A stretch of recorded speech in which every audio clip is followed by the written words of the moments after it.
Adrian Hernandez here on 1140 The Bet, and actually all of our Las Vegas stations, because we have to be when we're joined by an illustrious guest. Now, earlier this week, we were joined by some WNBA champions with our Las Vegas Aces, but right now we got a NBA champion who is bringing the Shaquille O'Neal Foundation Concert Gala, the event, to Vegas this Saturday, October 1st at the MGM Grand Garden Arena, featuring her, John Mulaney, Pitbull, Maureen Morris, and Maroon 5, with proceeds going to the Shaq Foundation, which helps kids in need. It's the one and only Shaq. First off, thank you for joining us and making time for us, Shaq. I know the season's almost here. How's the offseason been treating you? I've been trying to get in shape. I'm just staying out of trouble. Can't wait for this event. It's going to be the biggest fundraiser of the year. Supports the work we do.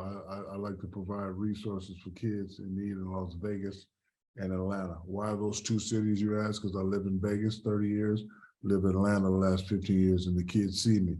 They see me at the Walmart. They see me at the mall. They see me driving around on the cars and the motorcycles with the wheels. They see me. So the fact that they can see me and touch me and have a conversation with me, I think I could, really get to them. And I like to show them, how to give back. I always tell kids, if you ever get big time, you can help somebody in need, whether it's one person or 1,000 people, make sure you do that. No, and that's kind of where I wanted to start off, because we do have to make an announcement too about the event, because the list is growing with people that are going to be a part of it. But my little cousin goes to Rancho High School. He hasn't shut up since last Friday. You came to visit, you surprised the kids, and you've talked about how long you've lived here in Vegas. You put up the courts on the West Side last year. You got the big chicken off of the Strip. Your son just signed with the G League team Ignite. I cannot wait. I want to get your feeling on how it is being a part of this community here in Las Vegas. Man, I fell in love with it when I came here in '92. And, I've been living here since, I think, 90, 95, 96. But listen, it's a great town. It's a tale of two cities. We all know about Sin City, but then when you come up here in Henderson and Summerlin, it's just some good old living. Like, I live in Green Valley now, right around the corner is a Lifetime Fitness. They got a pool, they got a hot tub. So, if I'm not in Sin City, working and doing that, I'm up here living the nice bachelor life. So Vegas is a great city. Today was I've been in 30 years. I've probably only seen the rain 3 times here in Vegas. Like this morning when I woke up to go to the gym, I heard this will woke everybody up. You're like, what the hell's going on? Yeah, no. I heard something hitting my roof this morning because I got up early this morning. And then when I went outside, I was like, damn. Wow, but listen, it's a great place. And, I got the call to go to the high school. And so, like, when I go to high school, even though I'm 50 years old, I understand these kids' language. 1, I have 6 children. 2, I relate to the kids. So instead of coming and giving a boring speech, we throw on some of that blow the whistle. And, I had one of the kids do a freestyle. We did like a little rap. I took pictures with them. Then I delivered my message and in and out. And I think they remember that more rather than me coming in and reading, wearing $1 million suit and doing this and doing that. Kids don't want to hear that. No, straight up. And like you said, it's been 5 days since you were at the high school. My cousin hasn't shut up every single day. I didn't even tell him we were going to talk. I'm going to wait for him to see it.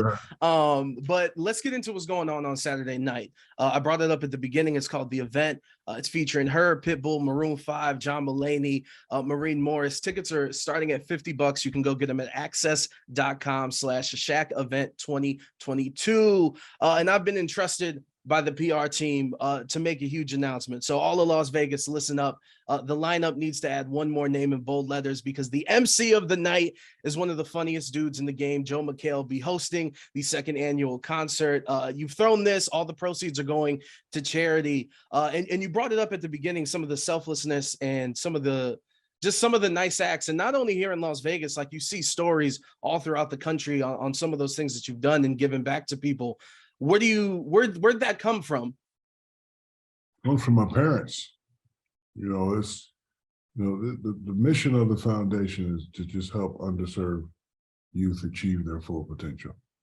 I'm partnered with 2 organizations, Boys and Girls Club and Communities in School. It's all about helping kids. A lot of kids don't have a lot. Some kids, as a kid, if you lose hope, you got a lot of work to do, right? I want to keep the kids happy. I want to keep them confident. I want to let them know that, hey, somebody cares about you. Like, I don't want you to have to go home and, ask your mom and your dad who are barely making ends meet to buy you stuff. I can take care of it. So if I'm involved with your school, or if I'm involved with a program, I'm gonna just take care of stuff myself.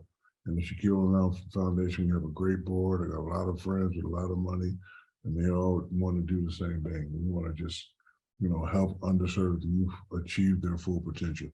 This is all taught to me by my parents. I do a lot of things seen and unseen, but I don't do stuff for credit.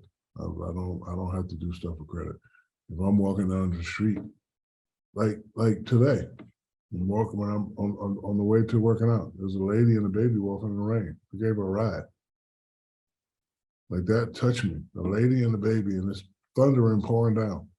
And I said, "Man, where are you going?" And she, "Shaq." I mean, because listen, I don't want people to jump in the car with strangers. Right. I'm not saying do that, but I rolled the window down. I was like, "Man, we need a ride," and she was kind of scared. And then she's like, "Shaq." I was like, "Yeah." So she knew I was safe. So I got in and put the baby in the back. I said, "Look, we don't have a car seat. We're kind of breaking the law, but just put the baby in your lap, put the seatbelt on, and just give me the address." And she lived about 10 miles. She was walking to the bus stop, but that right there just touched my heart. And you'll never hear stuff like that, but I do stuff like this all the time. It's all about making people smile. No, we love to hear it. And before we get out of here, once again, thank you so much for the time. And the NBA season is almost here, 2 weeks away. Inside the NBA, Ernie and the gang cannot wait for you guys to be back on our TV screens, the greatest sports show in history. And I know you mentioned this on your podcast last week. Ben Simmons out of nowhere decided to talk, and he joined JJ Redick on this podcast. And he talked specifically about you and Chuck and some of the comments that you've made, and you posted in a DM with him on Instagram. I'm kind of curious. Number one, do you regret some of the things that you've said and posting that? No, I do not. Well, I don't think I posted on Instagram. What had happened was we saw what we saw. We said what we said, and I don't take any of it back. Right? It's your job. It's my job. You get paid for. Then he announced that he had those problems. So then he contacted me in the DM, and I told him, I said, "Yo, man, you want people to know you got problems, but you don't talk. So how the hell are we supposed to know you got problems?" And then I said, "I'll tell you what, I won't say nothing else about you." And like I haven't said anything. So, but I don't want people to be using that terminology, right? Just to be using it. You know what I'm saying? Because it's a serious thing. This is a very serious thing. And real quick, and I don't like to talk like I'm an expert, but I would like to talk to an expert and see what's the difference between mental fortitude, right? Mental because see, as an athlete, you got to have that mental fortitude. What I saw at the game was a guy who was terrified to go to the free throw line because he got fouled. And you know how I know that look? Because I used to have that look. Oh my God, here we go. I used to have that look. I know the look. I know what it feels like. So when I spoke on it, listen, I tell the truth. I tell what I see. I tell what the whole world see. Kids like to say, "You're hating. You ain't done nothing for me to hate on you, brother." I played with the best. I raised the best. I raised Penny Hardaway. I raised Kobe Bryant. I raised D. Wade. So I know what it takes to get to that next level. So when you say I'm hating, I hate to say it, but some of these guys are sensitive. That's all it is. But again, I bet I won't say his name at all this year, though. And you brought up the mental fortitude just really quick because you're like, I went through these issues about being afraid and going through the free throw line. I knew that, and the whole world knew it before social media even existed. Exactly. At what point in your career was that the biggest mental, I guess, block, for lack of a better word, like in your career where it really was putting a strain on you? Because I can imagine the whole world talking about, why doesn't he just practice? And you're like, I am practicing. It ain't that simple. My whole career. However, when I crossed the moment of truth of that mental fortitude, I know how to bust through the wall.